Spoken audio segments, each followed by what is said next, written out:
Kasabay nito, napansin ng Immortal Sword na nawala ang chi ni Chen Pingan. Nagtaka siya kung dahil ba ito sa biglaang pagdami ng mga cultivator kaya itinago niya ito. Sa oras na iyon, sumulyap si Chen Pingan sa espada. Kinuha niya ito at bamulong na susubukan niya ito ngayon na ikanalito ng Immortal Sword. Di nagtagal, gayunpaman, napagtanto niya na gagamitin siya sa pagputol ng mga puno. Samantala, sa isang sirang bahay, nakaramdam ng nostalgia si Long Eosan, hindi niya inaasahan na naroon pa rin ang kanyang lumang bahay. Daan-daang taon na ang lumipas at matagal nang namatay ang kanyang mga magulang. Ngayon, matanda na rin siya. Gayunpaman, pagkatapos ng kanyang pagbabalik, naaalala pa rin niya ang magagandang lumang araw. Bigla, tumaas ang kanyang paglilinang at napagtanto niya na mahalaga rin ang paglilinang ng puso para sa paglabag sa bottleneck. Dati, inakala niya na ang paglilinang ng husto ang tamang paraan ngunit ngayon ay nakita niyang mali ito. Pagkaraan ng ilang sandali, umalis siya, sinasabing hindi na siya nabibilang sa lugar. Pagkatapos ay huminto siya at malambing na nagpaalam sa kanyang mga magulang. Sa sandaling ito, determinado siyang tuparin ang kanyang pangako sa kanila noon, na maging pinakamalakas sa kontinente. Nang maglaon, narinig ni Long Eosan ang mahinang ungol ng isang tao. Sa harap ng kanyang mga mata, pinutol ni Chen Pingan ang isang malaking puno sa isang paglaslas. Kasabay nito, nagulat si Long Eosan nang makita ang Immortal Treasure.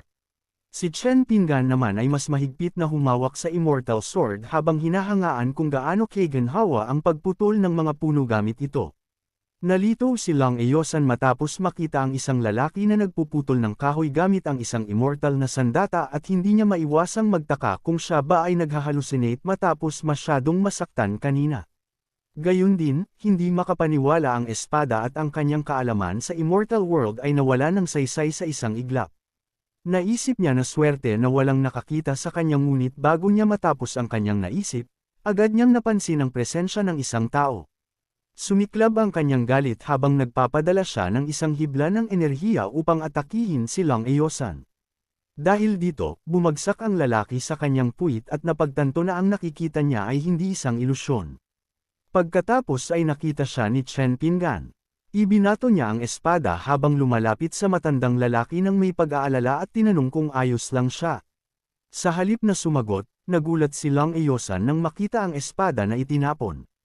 Tumayo siya at tinanong kung bakit siya gumagamit ng gayong sandata upang magputol ng kahoy kaya sumagot si Chen Pingan na walang silbi ito noon at ngayon ay hindi na. Sa huli, muling bumagsak sa kanyang puwit si Long Eosan, lubhang nagulat. Matapos pulutin ni Chen Pingan ang huling kahoy, inanyayahan niya si Long Aotian sa kanyang bahay upang umupo ng ilang sandali. Gayunpaman, nakatuon ang kanyang mga mata sa immortal na sandata. Bagaman may kaunting pag-iisip ang taong nasa harap niya, wala siyang nikititing na antas ng paglilinang at mukhang isang hanggal na tinatrato ang isang immortal na sandata bilang isang ordinaryong kasangkapan. Nalito si Long Eosan at nagtaka kung kinikilala ba siya ng immortal na sandata bilang master nito. Kung gayon, nagtaka siya kung bakit hindi ito nagagalit sa kabila ng paggamit nito sa pagputol ng kahoy. Sa oras na iyon, huminga ng malalim si Chen Pingan habang hinihigpitan ng lubad sa kanyang panggatong. Pagkatapos, itinuro niya ang espada at hiniling kay Long Eosan na kunin ito.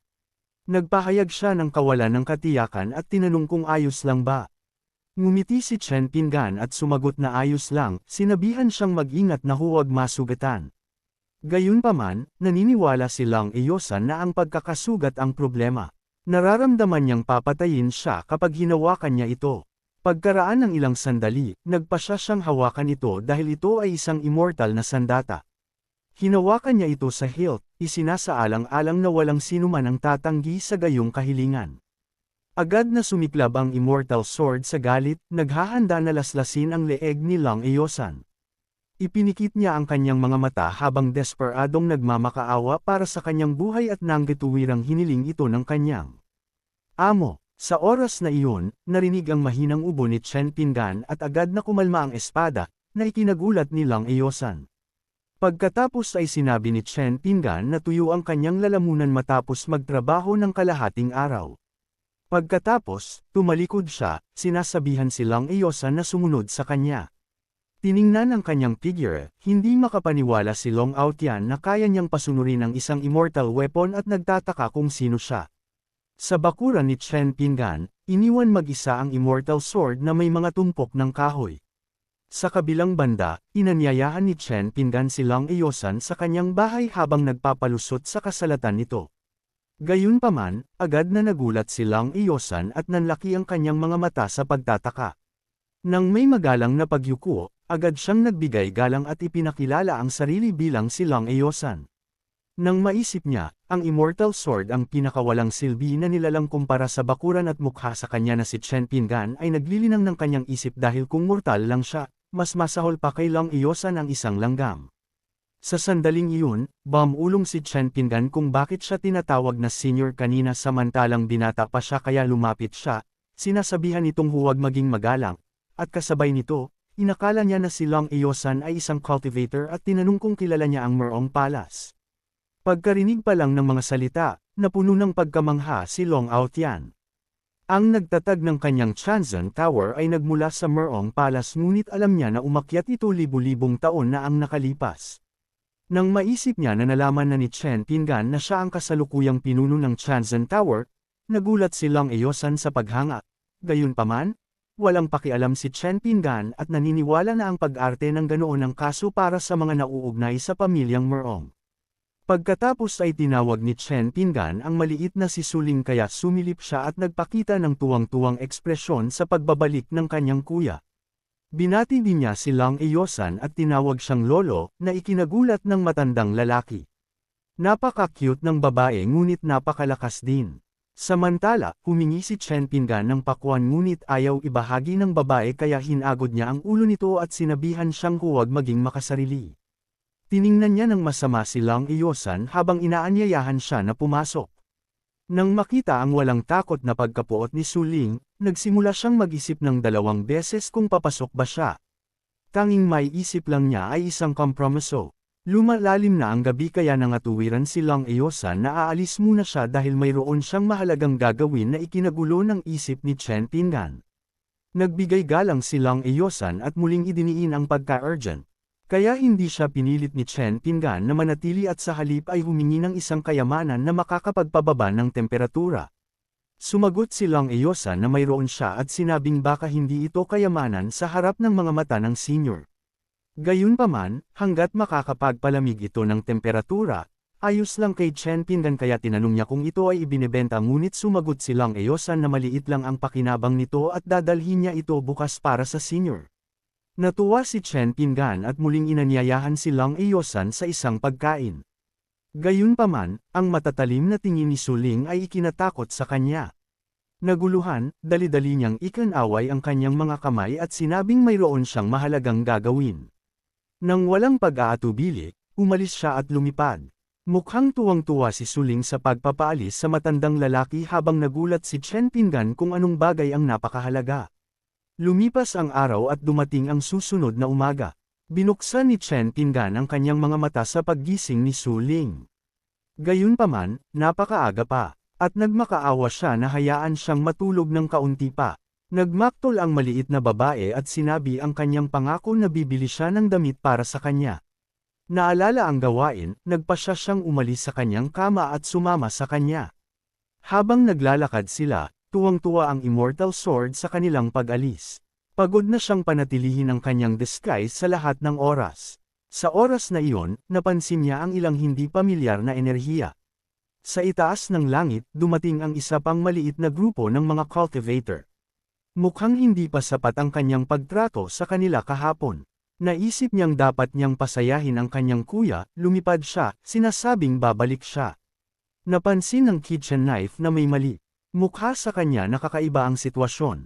Samantala, sa lugar ng pagkasira, kakaiba ang pakiramdam ng immortal sword dahil nararamdaman niya ang mga bagong dating ngunit wala siyang nakikita sa paligid. Sa oras na iyon, may nagpahayag na naamoy niya ang isang pamilyar na amoy sa mortal world. Nagulat ang immortal sword nang makita ang kabilang panig. Bumalik ang hindi kanais-nais na mga alaala sa kanyang isip. Ang mukha ng kanyang umaatake ay kapareho ng nasa harap niya. Ito ay isang lalaki na may golden plume immortal artifact. Habang medyo nalilito ang immortal sword, Ipinahayag ng lalaki ang kanyang pagbati. Pagkatapos ay napagtanto niya, mula siya sa Blood Moon Sect. Sa dami ng Mortal Worlds, naniniwala siyang imposibleng mahanap ang kanyang eksaktong posisyon ng napakabilis. Nang tanungin kung paano niya nagawa ito, inihayag ng lalaki na ang Immortal Sword ay may marka sa kanyang chi at dantian ng maaga pa. Hanggat gumagamit siya ng chi, maaari siyang masubaybayan sa pamamagitan ng mga spell kaya inamin niyang dahil ito sa kanyang huling suntok kahapon na nagdulot ng pagtagas ng enerhiya. Minamaliit niya ang kanilang antas ng paghahangad sa kanya kaya nagpasya siyang tumakas. Ngunit ang kanyang plano ay nakita nang maglabas ang lalaki ng isang anteng-anteng. Nagbigay senadorias siya ng hand seal at inactivate ang Imperial Imprisoning Array. Isang gininto ang sinag ang kumislap mula sa langit, na bumibihag sa Immortal Sword sa loob. Bumagsak siya sa lupa at namanhid ang kanyang mga tuhod. Ito ang parehong pamilyar na array na iniekma upang daijin siya. Kung hindi dahil sa silang array na humahadlang sa kanyang chi, ang basura tulad ng lalaki sa harap niya at ang basurang sekta sa likod niya ay walang nagawa sa kanya. Tumawa ang lalaki at sumagot na sa kabila ng pagiging basura ay kaya niyang gawing walang lakas ang Immortal Sword, hindi kayang lumaban, na nagpapahirap sa kanya na sumuko lang ang tanging opsyon. Nagpakita ng awa ang Immortal Sword para sa mangmang na basura habang inihahayag niya na mayroong isang mortal sa mundo na higit na nakahihigit sa sinuman. Nagulat ang lalaki at tinanong ang kahulugan sa likod ng kanyang mga salita. Kaya kinumpirma ito ng Immortal Sword ng nakangiti. Hindi pa niya nakita ang lakas ng sinuman na malapit kay Chen Pinggan. Kahit na hindi niya maabot ang kanilang antas, nararamdaman niya na isa ng karangyan ang sumunod sa kanila.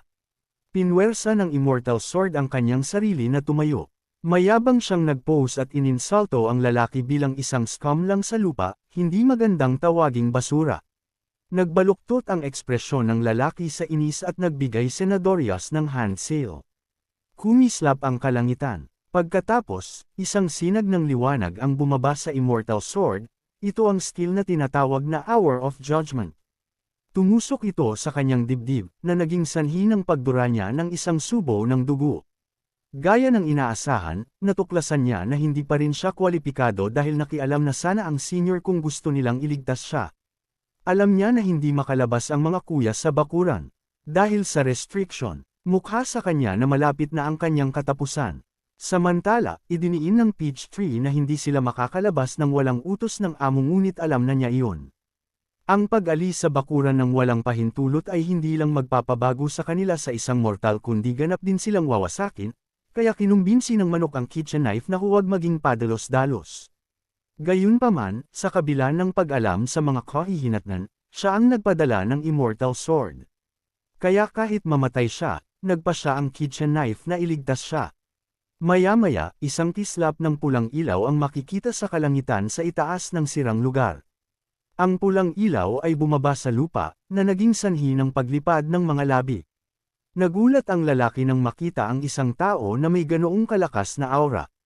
Sa gitna ng ulap ng usok, lumitaw ang kitchen knife. Kapag nagagalit siya, maging ang mga Diyos at Buddha ay kailangang lumuhod ngunit ngayon ay naglakas loob ang isang maliit na uod mula sa Immortal Realm na magdulot ng kanyang galit. Nakahandusay sa lupa, isang tinawag ng Immortal Sword ang kanyang kuya. Nagtaka ang kitchen knife kung paano siya kayang bitagin ng isang walang kwentang porma sayon. Nang hindi naghihintay ng sagot, hinawakan niya ang porma sayon. Pagkatapos, kumalat ang isang shockwave sa buong lugar habang madaling nabasag ang porma sayon. Nakakatakot na ipinahayag ng lalaki na siya ang elder ng Blood Moon Sect sa Immortal Realm at tinanong ang kitchen knife kung bakit siya nang himasok sa kanyang negosyo. Sumiklab ang daliri ng kitchen knife na may malakas na hibla ng enerhiya. Isang word beam flash habang tinatanong niya ang lalaki kung siya ba ay karapat-dapat. Sa isang iglap, sumabog ang ulo ng lalaki at nawala. Nag-alala ang Immortal Sword dahil lumabas ang kanyang kuya ngunit pinatahimik siya ng kitchen knife, sinasabihan siyang bumalik. Ang mga salita ay nakagulat sa Immortal Sword sa lugar. Pagkaraan ng ilang sandali, isang mainit na agos ang damaloy sa kanyang puso at ngumiti siya ng buong pasasalamat. Balik sa bakuran ni Chen Pinggan, naghihintay ang lahat sa harap ng pinto. Balisa ang lahat ng kanilang mukha. Samantala, nakikita ang kitchen knife na nakaluhod sa loob ng bahay. May isang aparisyon ng isang babae sa harap ng kanyang mga mata. Nilabag mo ang bawal, bulong niya na nakatalikod sa kanya. Kasabay nito, sa Immortal Blood Moon Sect. Isang tagapaglingkod ang tinawag na Sovereign ang isang lalaki habang nagre-report ng pagputok ng life card ni Joe. Nagulat ang lalaki nang marinig ang balita. Nagtaka siya kung sino ang makakapatay ng isang tao mula sa Immortal Realm at matapos isipin na tungkol sa isang taong kayang basagin ang sinag ng ilaw mula sa Immortal Emperor, naniniwala siya na dapat itong isang tao na maihahambing. Bigla siyang ngumiti, mukhang malapit na niyang may bahagi ang mundo sa Immortal Emperor. Samantala, bumalik si Chen Pingan sa kanyang bakuran kasama ang maliit na si Suling habang tinatanong niya kung nag-enjoy ba siya sa pagbili ng isang bag na puno ng bagong damit. Tuwang-tuwa si Suling at sumagot na maganda ang araw. Naghihintay sa gate, binati sila ni Lang Eosan. Nagulat si Chen Pingan nang makita siya at tinanong kung bakit siya naghihintay sa labas kaya sumagot si Lang Eosan na mahirap pumasok. Like, comment, share, and subscribe naman dyan mga ito go. Maraming salamat po.